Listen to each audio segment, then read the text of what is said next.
Pipe లైన్లు కొద్దిగా ఇబ్బందికరంగా ఉండడం, ఇలాంటివన్నిటికీ మీ దృష్టికి రావడం, అది మేము పల్స్ సర్వే ద్వారా తీసుకొని ఆ పల్స్ సర్వేలో మేజర్గా తేలి మిషన్లో తీసుకున్న యాక్టివిటీస్ ఉన్నాయో, ఏదైతే సోర్సెస్ తీసుకున్నామో ఆ సోర్సెస్ అన్నీ కూడా దాదాపు 95% గ్రౌండ్ వాటర్ బేస్డ్ కావడం, అవి బోర్వెల్స్తో మనం సోర్సులన్నింటినీ చేసి ట్యాప్ కనెక్షన్ ఇచ్చాం. సో వాటిలో ఇన్స్పిరేషన్గా చీఫ్ గెస్ట్గా కారక్గా వర్క్షాప్కి హాజరైన డిప్యూటీ సీఎం గారు గౌరవనీయులు పవన్ కళ్యాణ్ గారికి, ఈ వర్క్షాప్కి హాజరైన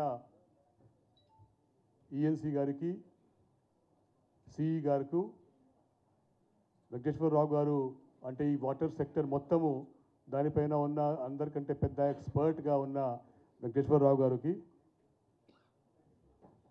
డిపార్ట్మెంట్లో ఉన్న ఆల్ ఎస్సీస్, ఈస్, తర్వాత ఈ మధ్యలో సెలెక్ట్ అయిన 7 డిపిఆర్ ఏజెన్సీ వాళ్ళు కూడా వచ్చి ఉన్నారు ఈ వర్క్షాప్కి. వాళ్ళు అందరికీ నమస్కారం. వాళ్ళు వచ్చినారు కదా మన డిపిఆర్ ఏజెన్సీస్? వచ్చారు. Please raise your hands. 7. Okay. So వాళ్ళందరికీ నమస్కారం. ఈ ఆర్డబ్ల్యూఎస్ డిపార్ట్మెంట్, మన స్టేట్లో ఉన్న ఆర్డబ్ల్యూఎస్ డిపార్ట్మెంట్లో అన్నికంటే ఇంపార్టెంట్ మీటింగ్ ఇది, వర్క్షాప్ ఇది. దాని మెయిన్ పర్పస్ ఏంటి అంటే, డిప్యూటీ సీఎం గారు ఎప్పటి నుంచి వచ్చారు ఈ పోస్ట్కి, అప్పటి నుంచి ఆయనకున్న ఫీల్డ్ ఎక్స్పీరియన్స్ మేరకు, పబ్లిక్ నుంచి వచ్చిన ఫీడ్బ్యాక్ మేరకు, ఆయన స్వయంగా డిపార్ట్మెంట్ రివ్యూలో నోటీస్ చేసిన అంశాల మేరకు ఒకటే మాట చెప్పారు. డ్రింకింగ్ వాటరు అంటే ఒక క్వాలిటీ, ఒక నాణ్యతమైన స్వచ్ఛమైన డ్రింకింగ్ వాటరు ప్రొవైడ్ చేయడము, రిసీవ్ చేయడము, it's a fundamental right of A citizen. అందరికీ ఒక ప్రాథమిక హక్కుగా ఉంది క్లీన్ వాటరు తనకు రావడము. మనకున్న డెమోక్రసీలో it is a fundamental right అని ఆ విధంగా భావించి, ఇప్పుడు జల్ జీవన్ మిషన్లో ఉన్న లోపాలు, మనం ఏ విధంగా Jal Jeevan mission last 4 years 5 years నుంచి 3 years 4 years నుంచి ఇంప్లిమెంట్ చేసుకుంటున్నాము, ఎట్లా ఉంది పరిస్థితి, ఎంతవరకు వచ్చి ఉన్నాము, గ్యాప్స్ ఉందా, గ్యాప్స్ ఉంటే ఇక్కడ ఉన్నాయి, అది స్టడీ చేసే కోసము ఒక పల్స్ సర్వే ఈ సంవత్సరమే జూలై అండ్ ఆగస్ట్ ఇనిషియల్ డేస్లో, August 1st week 2nd week అనుకోండి, ఈ సంవత్సరము ఆగస్ట్ 1st fortnightలో ఒక మొత్తము జల్ జీవన్ వర్క్స్ పైన ఒక పల్స్ సర్వే జరిగింది డిప్యూటీ సీఎం ఆర్డర్స్ మేరకు మొత్తం రాష్ట్రంలో. పల్స్ సర్వే ఏంటి, మన రాష్ట్రంలో ఒక 95 lakh రూరల్ హౌస్ హోల్డ్స్ ఉన్నాయండి. ఆ 95 lakh రూరల్ హౌస్ హోల్డ్స్కి ఇంటికి ట్యాప్ ప్రొవైడ్ చేయడము, ఆ ట్యాప్ ద్వారా కనీసము 55 LPCD అంటాము, అంటే 55 litre per capita per day, మనిషికి 55 లీటర్ చొప్పున రోజుకి నీళ్ళు రావడము.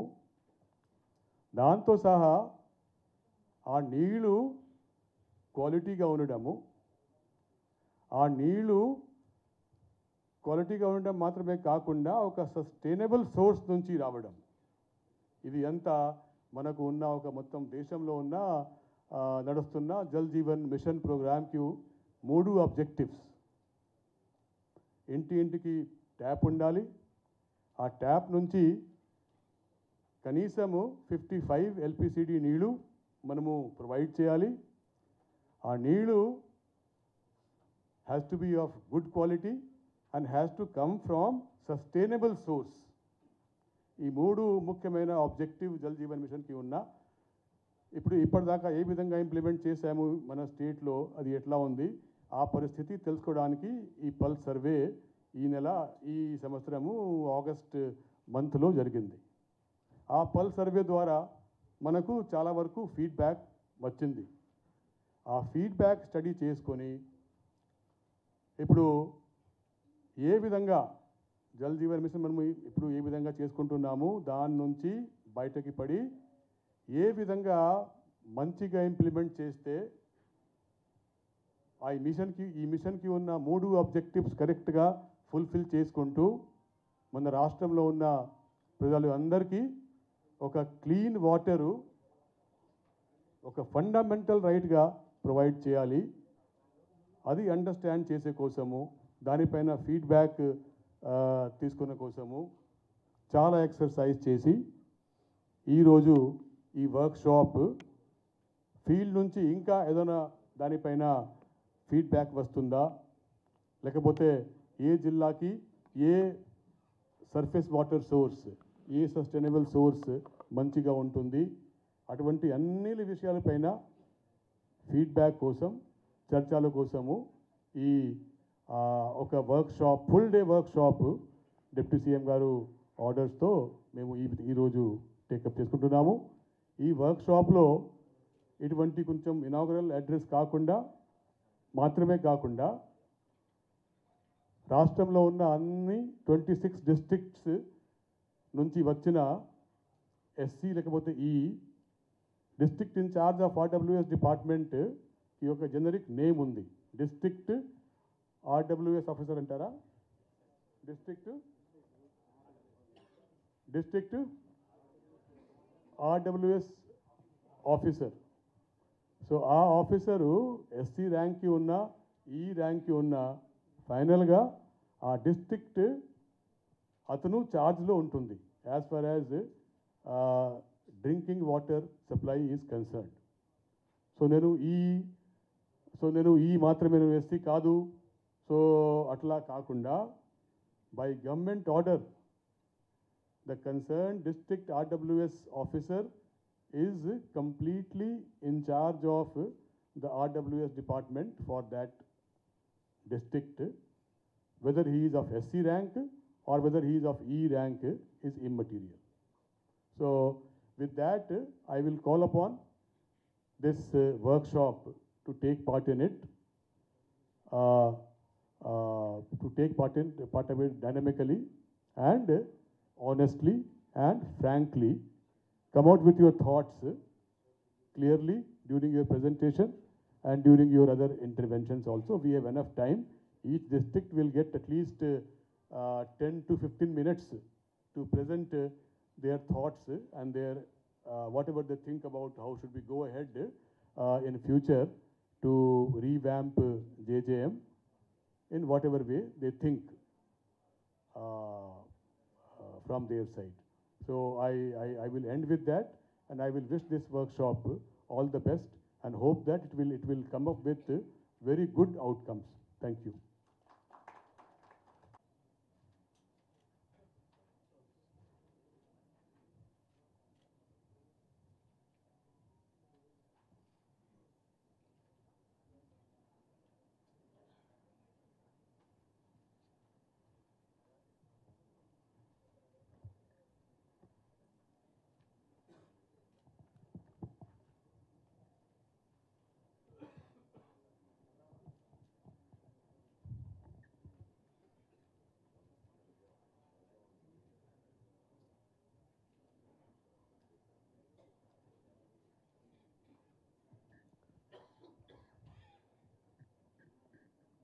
State level workshop Jal Jeevan mission ఇంప్లిమెంటేషన్కి సంబంధించి ఈ స్టేట్ లెవెల్ వర్క్షాప్కి వచ్చేసిన 26 జిల్లా నుంచి వచ్చిన సూపరింటెండెంట్ ఇంజనీర్స్కి, ఎగ్జిక్యూటివ్ ఇంజనీర్స్కి, అలాగే ఇక్కడికి వచ్చిన మీడియా సన్నిహితులకి నా హృదయపూర్వక నమస్కారాలు. వేదిక పైన నాతో పాటు ఆసీనులైన శ్రీ శశిభూషణ్ గారు, principal secretary, Panchayati Raj rural development, rural water supply వారికి, శ్రీ కృష్ణతేజ గారికి, commissioner Panchayati Raj and rural development, Sanjeev Reddy గారికి, engineer in chief rural water supply, Venkateswara Rao గారికి, engineer in chief water resources, అలాగే హరిప్రసాద్ గారికి, గౌరవ ఎమ్మెల్సీ శాసనమండలి సభ్యులకి హృదయపూర్వక నమస్కారాలు. ఈ జల్ జీవన్ మిషన్ ఈ రోజున ఒక 2019 ఆగస్టులో ప్రారంభమైంది. 2024కి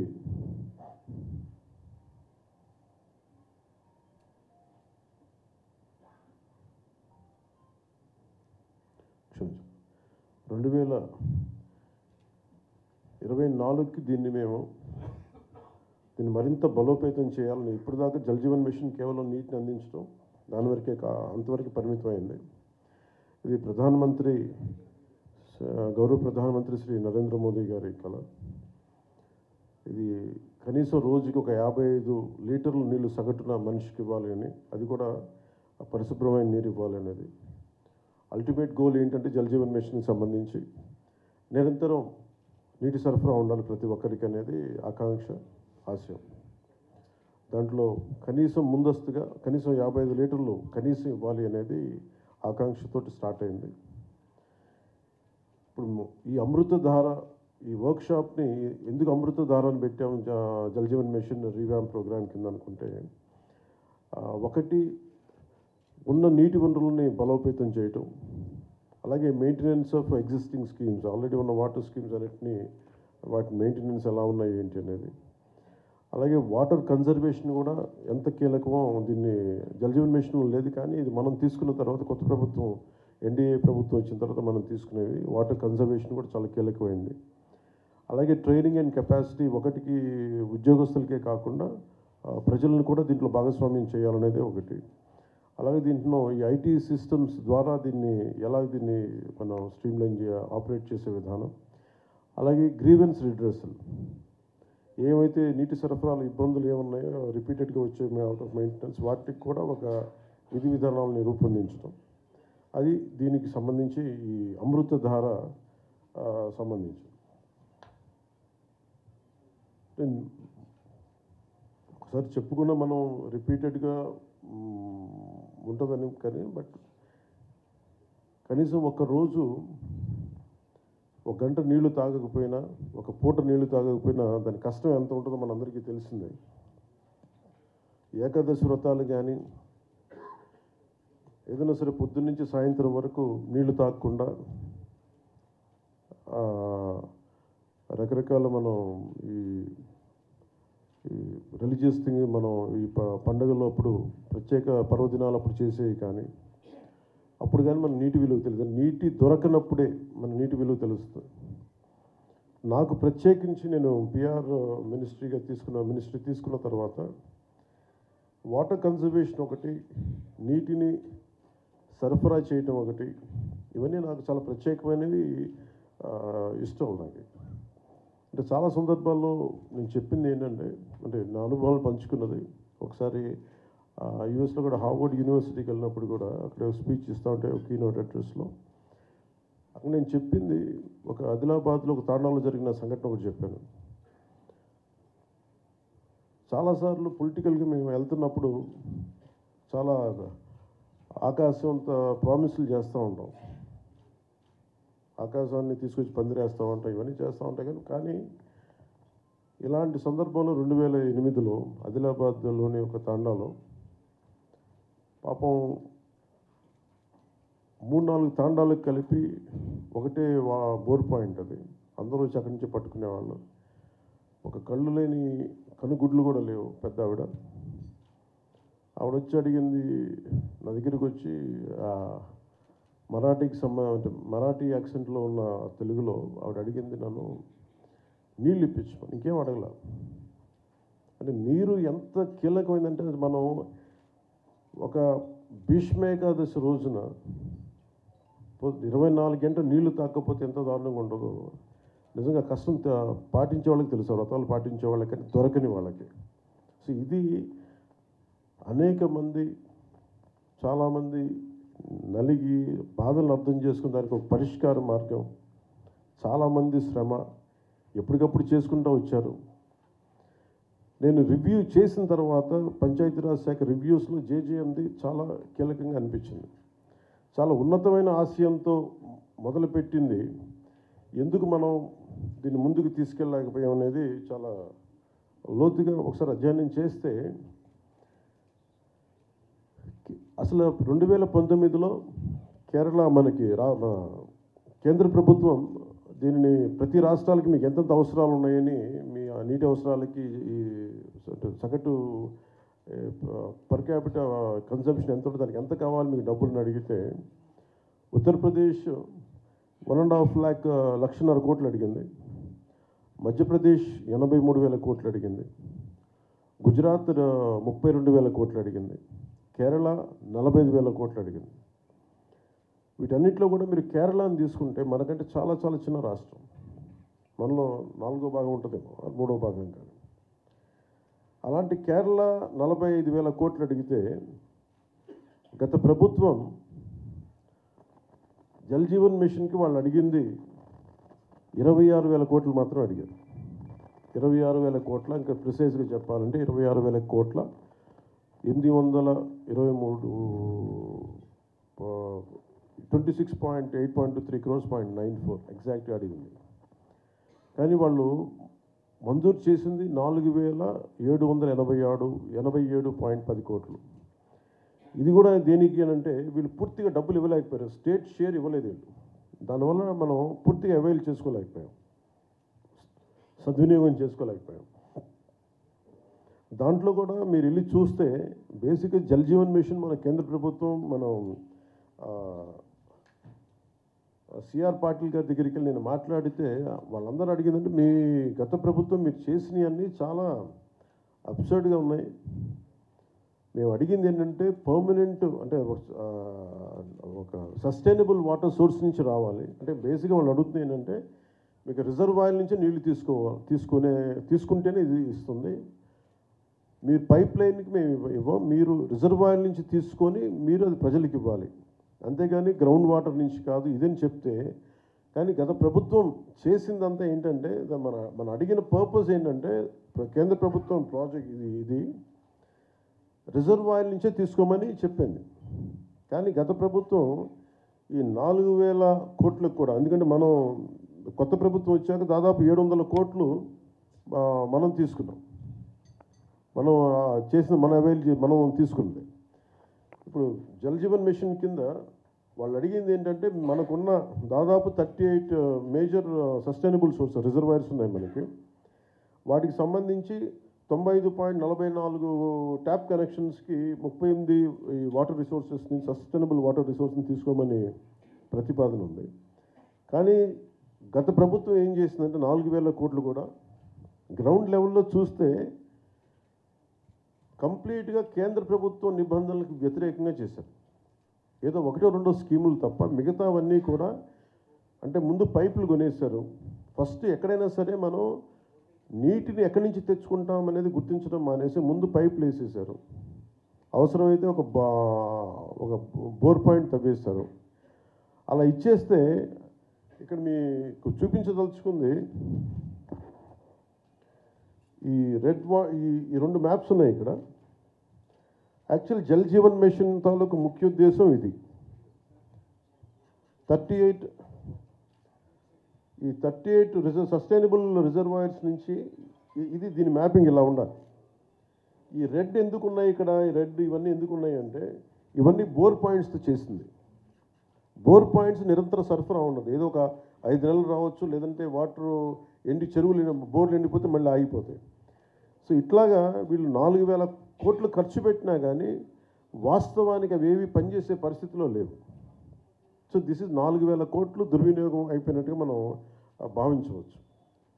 సో అందుకని మళ్ళీ తిరిగి కొత్త ప్రభుత్వం వచ్చాక గౌరవ ముఖ్యమంత్రి శ్రీ నారా చంద్రబాబు గారి ఆధ్వర్యంలో, ఆయన నాయకత్వంలో ఆయన మాకు చెప్పిన ఈ ప్రమాణాలు కానీ ఆదేశాలు కానీ మేము ఈ సస్టైనబుల్ వాటర్ సోర్స్ని ఎంత బలోపేతంగా ముందుకు తీసుకెళ్ళాలి, అలాగే ఎలాగ దీన్ని ఈ కన్జర్వేషన్ ఒక దీన్ని భాగం చేయాలి, దీంట్లో వీటన్నిటిలో మేము ముందుకెళ్తా. మొన్న నేను సిఆర్ పాటిల్ గారి దగ్గరికి కూడా నేను వెళ్ళినప్పుడు కేరళ 45,000 కోట్లు అడిగింది. మేము అడుగుతుంది కనీసం మాకున్న రాష్ట్రానికి మాకున్న పరిధి కనీసం ఒక 70,000 కోట్లు మాకు మంజూరు చేయమని నేను ప్రతిపాదించాం. రాష్ట్ర ప్రభుత్వం తరపు నుంచి ప్రతిపాదిస్తే వాళ్ళు అడిగింది ఏంటంటే, మీరు కంప్లీట్ డీటెయిల్డ్ ప్రాజెక్ట్ రిపోర్ట్ తీసుకొని ఎందుకు మీకు 70,000 కోట్లు ఖర్చు అవుతుంది అది మొత్తం వివరాలు ఇవ్వమంటే మేము దాన్ని ఆ క్రమంలో ఉన్నాం. ఐ థింక్ అది శశిభూషణ్ గారు చెప్పాలి, అది ఆల్మోస్ట్ ఇప్పుడు మనం వచ్చి జనవరి నెలాఖరికి కంప్లీట్ డిపిఆర్ తీసుకొని జలశక్తి మినిస్టర్ గారికి దీన్ని ప్రతిపాదన పంపిస్తాం. కానీ మేము ఏమనుకున్నామంటే, ఇక్కడున్న టీం కూడా చాలా ఎఫెక్టివ్ టీం, అందరూ తప్పనప్పటి ఇది చేద్దాం అనుకున్నది. దాంట్లో భాగంగానే ముందు మేము ఏం చేసామంటే, నేను అడిగింది ఏంటంటే, అసలు మనకి ఎంత గత 4,000 కోట్లు ఖర్చు పెట్టామని చెప్తున్నారు, అసలు దీని మీద మీరు ఎంత నేను ఏ ఊరికి వెళ్ళినా ఎక్కడికి వెళ్ళినా మాకు నీళ్లు రావట్లేదు, పైపులు వేసారు కానీ నీళ్ళు రావట్లేదు అనేది ఏ జిల్లాకి వెళ్ళినా నాకు వచ్చే ఒక కామన్ కంప్లైంట్. సో అందుకని నేను రాగానే అడిగానంటే, ఒకే రోజున తక్కువ రోజుల్లో కానీ అసలు ఎన్ని గృహాలకి వీళ్ళు ఇచ్చారు, ఎన్ని గృహాలకి వీళ్ళు ఈ నీళ్ళు వస్తున్నాయి, ఏ స్థాయిలో వస్తున్నాయి మీరు ఒకసారి చేయమని చెప్తే, చాలా ఒక యుద్ధ ప్రాతిపాదికన దాదాపు ఒక 3-4 వారాలు చేసాం. మేము ఒక రోజులో 2 రోజులు చేద్దాం అనుకున్నా కానీ ఉన్న పరిమితులతోటి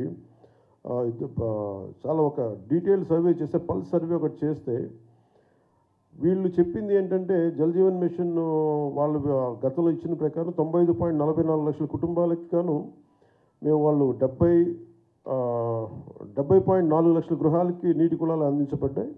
ఇంకా 25.40 లక్షలు నీటి కుళాలు ఇంకా ఇవ్వవలసిందనేది గతంలో తెలియజేసింది. కానీ ఈ పల్స్ సర్వే ప్రకారం మేము చేస్తే దీంట్లో 85.22 లక్షల కుటుంబాలకు గాను కేవలం 55.37 లక్షల గృహాలకి నీటి కుళాయిలు అందించబడ్డాయి.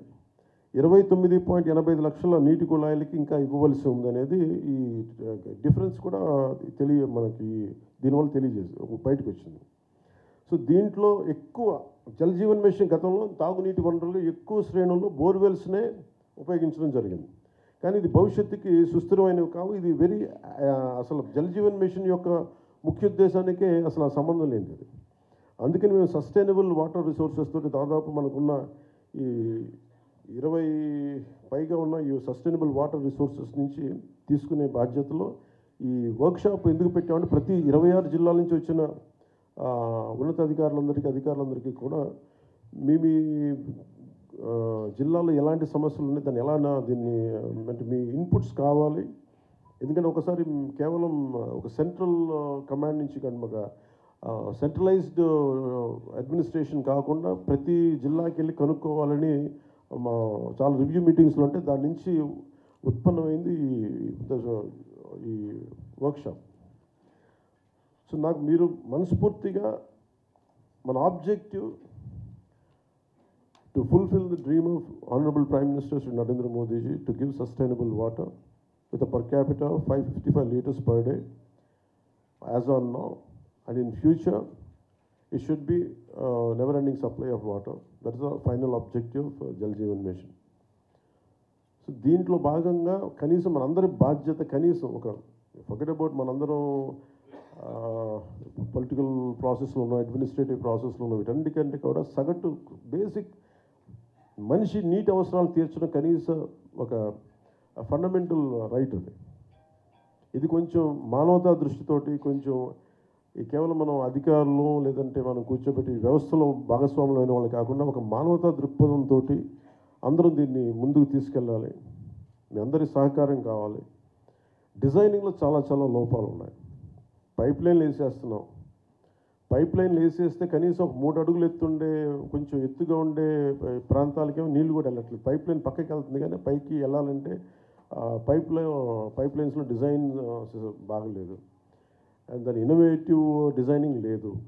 టెక్నికల్ ఆస్పెక్ట్స్ని దాన్ని దృష్టిలో పెట్టుకుని చాలా ఒకసారి ఎలా అనిపిస్తుంటే చాలా మొరటుగా పైపులు గొయ్యి తప్పి పైప్ వేసేయడం తప్ప అసలు నీళ్ళు వెళ్తాయా లేదా, ఇది ఎన్ని అడుగుల ఎత్తులో ఉంది, దీనికి ప్రెషర్ ఎలా ఉంది. అలాగే ఒక 1 కిలోమీటర్ పైప్ లైన్ వేస్తున్నప్పుడు ఈ మధ్యలో ఉండే ఇళ్ళు ఎక్కువ మంది కొంచెం ప్రెషర్ పంపులు పెట్టి లాగేస్తే మిగతా చివరుండే ఇళ్ళకి రావట్లేదు. వీటన్నిటికీ చాలా లోతుకి వెళ్ళే కొద్దీ సమస్యలు అనేక ఉత్పన్నం అవుతూ వచ్చినాయి. సో వీటన్నిటికీ సంబంధించి ఒక సమగ్రమైన ఒక పరిష్కారం వెతకాలి. ఇప్పటికీ మన శశిభూషణ్ గారు బిగినింగ్లో మేము మాట్లాడుకుంటా ఉంటే భారతదేశ ప్రభుత్వం స్వాతంత్రం వచ్చినప్పటి నుంచి మామూలు డబ్బు ఖర్చు పెట్టలేదు. దాదాపు ఏదో ఒక లెక్క తీస్తే దాదాపు 1,00,000 I think more than 1 lakh crores I think till now government of India had spent. ఇంత డబ్బు ఖర్చు పెట్టి కూడా ఇంకా ఒక ఆదిలాబాద్ తాండాలో ఉండే ఒక పెద్దావిడ కానీ, కళ్ళు లేని పెద్దావిడ కానీ, మొన్న నేను పిఠాపురం వెళ్తే ఇంకా మాకు నీళ్ళు రావట్లేదని ఒక ప్రాంతానికి వెళ్తే నీళ్ళు రావడం చాలా పల్చగా వస్తున్నాయి అనేది. అంటే ఆల్మోస్ట్ అంటే ఎంత సన్నటి దారంటే ఒక 30 మంది వెయిట్ చేయాలి. అది ఎప్పటికీ నిండేనో అది ఒక ఉన్నది 2 గంటలు. ఆ 2 గంటల్లో 30 మంది పట్టుకోవాలి. కనీసం అది బకెట్ నిండటానికి కనీసం 10 నిమిషాలు పడదు. అంటే 55 లీటర్స్ అనేది మనం ఇచ్చినా కానీ ఆ వచ్చే ధార ఇవన్నీ ఇంజనీరింగ్ ఇష్యూస్, ఇవన్నీ వాటిని కూడా కరెక్ట్ చేయాలి. సో వీటన్నిటిని సమగ్రంగా అన్ని సమస్యల్ని పెట్టుకొని ఎలా చేయాలి దీనికి ముందుకనేది కృష్ణతేజ గారితో మన ప్రిన్సిపల్ సెక్రటరీ మన శశిభూషణ్ గారితో, సంజీవ్ రెడ్డి గారితో వీళ్ళందరితో మాట్లాడి ఇది ఒక పరిష్కారం ఎతకాలి. ఎందుకంటే ప్రతిసారి డబ్బు ఖర్చు పెట్టేస్తున్నాం, ఇంటెండెడ్ రిజల్ట్ అయితే రావట్లేదు. ఇది ఒక బయట ఏముందంటే కేంద్రంలో కూడా చాలాసార్లు ఇది దుర్వినియోగం అవుతున్నాయి నిధులు. అండ్ వీఆర్ అందుకని మీరు ఎలా చేస్తారనేది నన్ను సిఆర్ పాటిల్ గారు అడిగినప్పుడు ఐ గేవ్ మై కమిట్మెంట్. నేను పంచాయతీరాజ్ శాఖను తీసుకున్న తర్వాత దీన్ని బలోపేతం చేస్తాం. అలాగే rural water supply Jal Jeevan మిషన్ని చాలా బలంగా ముందుకు తీసుకెళ్తాం. అవసరమైన చోట ఇన్నోవేషను, అలాగే టెక్నాలజికల్ ఏమేమైతే మనం మరి హెల్ప్ తీసుకోవాలి అవన్నీ తీసుకుంటాం. అందుకని దీన్ని పొడిగించమని కోరాను. 21కి ఇంకొక సంవత్సరంలో అయిపోద్ది, ఈ జనవరికి అయిపోద్ది. కానీ మేము పొడిగించమని కోరాం. అలాగే అదనంగా నిధులు కూడా కోరాం మేము. ఇది ఎందుకంటే మేము పెట్టుకుంది ఏంటంటే ఇది స్టేట్ నిజంగా సఫర్ అవుతుంది. నేను ప్రత్యక్షంగా ఎన్ని చోట్ల తిరిగాను. గత ప్రభుత్వం కనీసం ఫిల్టర్ బెడ్స్ తాలూకు ఇసుక మార్చాలి. అంటే ఒక 5 లక్షలు ఫిల్టర్ బెడ్స్ని కూడా మార్చాలి. అలాగే మనకి ఇప్పుడు ఈ సస్టైనబుల్, అలాగే మనం వాటర్ షెడ్ మేనేజ్మెంట్ కానీ, అలాగే మనం నీటి వనరులను సంరక్షించుకోవడం కానీ, పెద్ద ఎత్తులో ప్రజలను కూడా దీన్ని భాగస్వామ్యం చేయాలి. వీటన్నిటిని అన్నిటినీ సమగ్రంగా తీసుకుని ఒక హోలిస్టిక్ ప్లానింగ్ తోటి ఈ జేజేఎంని మనం ఆంధ్రప్రదేశ్కి దీన్ని అమృతధారగా దీన్ని నామకరణం చేసి దీన్ని ముందుకు తీసుకెళ్తున్నాం. దీని objective are quite superior. So దీన్ని మీ ఆలోచనలు, మీ సలహాలు, అన్ని సూచనలు అన్నీ మాకు ఇస్తే మనందరం కలిసికట్టుగా దీన్ని ముందుకు తీసుకెళ్ళి ఈ సాయంత్రానికి ఒక పరిష్కార మార్గం, ఒక వర్కింగ్ మోడల్ సాధించేలాగా, మనం అనుకున్న ఆబ్జెక్టివ్ సాధించేలాగా ముందుకెళ్ళాలి. అందుకని మీ సలహాలు, సూచనలు కావాలి. ఇది ఒక not as a deputy CM, not as Panchayat Raj minister, rural water supply, వీటి కాకుండా ఐ అపీల్ టు యూ, నేను మిమ్మల్ని అభ్యర్థిస్తున్నాను. Give me your best efforts. మన దాదాపు 1 కోటి మందికి నీటి అవసరాలు ఉన్నాయి, 1 కోటి కుటుంబాలు ఉన్నాయి. 1 కోటి కుటుంబాలకి సురక్షిత మంచినీరు అందించాలన్న ఒక మిషన్గా, ఒక ధ్యేయంగా ముందుకెళ్తున్నాం. మీరు మనసు పెట్టి దీన్ని సాధించేలా మీ అందరి సహకారం కావాలి మనస్ఫూర్తిగా కోరుకుంటూ, మిమ్మల్ని మీ సహాయ సహకారాలని అభ్యర్థిస్తూ నేను ఈ వర్క్షాప్ని ముందుకు తీసుకెళ్తున్నాను. మళ్ళీ ఇది అయిపోయిన తర్వాత మీ సలహాలు, సూచనలు తీసుకున్న తర్వాత మళ్ళీ సాయంత్రం మళ్ళీ మాట్లాడతాను. Thank you sir. తమరు ఆశించిన విధంగా ఆర్డబ్ల్యూఎస్ డిపార్ట్మెంటు